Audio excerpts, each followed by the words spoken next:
ಇನ್ನು ಬೆಂಗಳೂರಿನಲ್ಲಿ July 1ರಿಂದ footpath ತೆರವು ಕಾರ್ಯಾಚರಣೆ ಆರಂಭವಾಗ್ತಾ ಇದೆ. ಫುಟ್ಪಾತ್ ಅತಿಕ್ರಮಣ ತೆರವಿಗೆ ನಾಳೆನೇ ಡೆಡ್ಲೈನ್. ತಾವಾಗಿಯೇ ತೆರವು ಮಾಡಿ ಅನ್ನುವಂಥದ್ರ ಬಗ್ಗೆ ಒಂದು ಡೆಡ್ಲೈನ್ ಅನ್ನು ಕೊಟ್ಟಿದ್ದಾರೆ. ನಾಳೆ ಅದು ಕೊನೆ ದಿನ.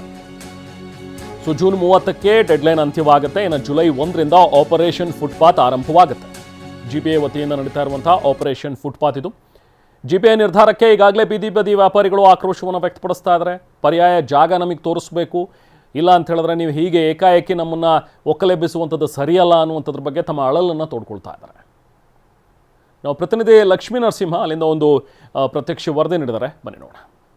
ಪಾದಾಚಾರಿ ಮಾರ್ಗ ಒತ್ತುವರಿ ಮಾಡಿಕೊಂಡವರ ವಿರುದ್ಧ ಬೆಂಗಳೂರು ನಗರಾಭಿವೃದ್ಧಿ ಸಚಿವ ಕೃಷ್ಣ ಬೈರೇಗೌಡ ಸಮರ ಸಾರಿದ್ದಾರೆ. ಜುಲೈ 1ನೇ ತಾರೀಕಿಂದ ಫುಟ್ಪಾತ್ ತೆರವು ಮಾಡತಕ್ಕಂಥ ಅಭಿಯಾನ ಕಾರ್ಯಾಚರಣೆ ಶುರುವಾಗ್ತದೆ. ಇಲ್ಲಿ ನೀವು ನೋಡ್ತಾ ಹೋಗ್ಬೋದು ಯಾವ ರೀತಿಯಾಗಿ ಪಾದಾಚಾರಿ ಮಾರ್ಗವನ್ನು ಬೀದಿ ಬದಿ ವ್ಯಾಪಾರಿಗಳು ಒತ್ತುವರಿ ಮಾಡಿಕೊಂಡಿದ್ದಾರೆ ಅಂತೇಳಿ.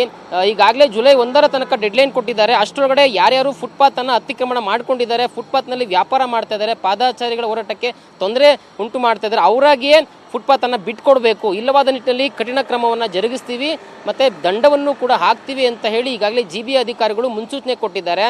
ಸೊ ಜುಲೈ 1ನೇ ತಾರೀಕಿಂದ ಬೃಹತ್ ಮಟ್ಟದಲ್ಲಿ ಫುಟ್ಪಾತ್ ಅತಿಕ್ರಮಣ ತೆರವು ಕಾರ್ಯಾಚರಣೆ ನಡೆಯುತ್ತೆ.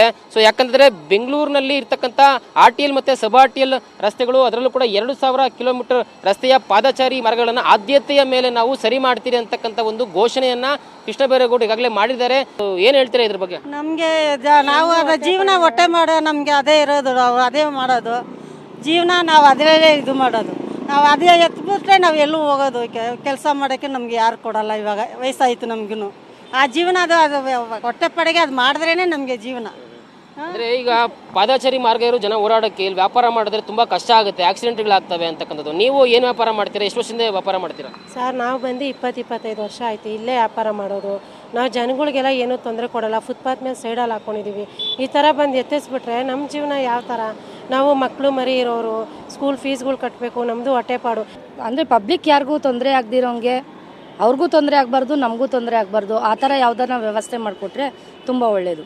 ಏಕಾಏಕಿ ಎತ್ತಿಸಿದ್ಬಿಟ್ರೆ ಎಲ್ಲರೂ ಬಡವರಿದ್ದಾರೆ, ಅವ್ರಿಗೂ ಏನೇನೋ ಕಮಿಟ್ಮೆಂಟ್ಸ್ ಇರುತ್ತೆ, ಅವರು ಎಲ್ಲ ಇದು ಮಾಡ್ತಾರೆ, ತುಂಬ ತೊಂದರೆಗಳಾಗ್ತಾರೆ, ಬಾಡಿಗೆಗಳು ಕಟ್ಟೋರು ಇರ್ತಾರೆ.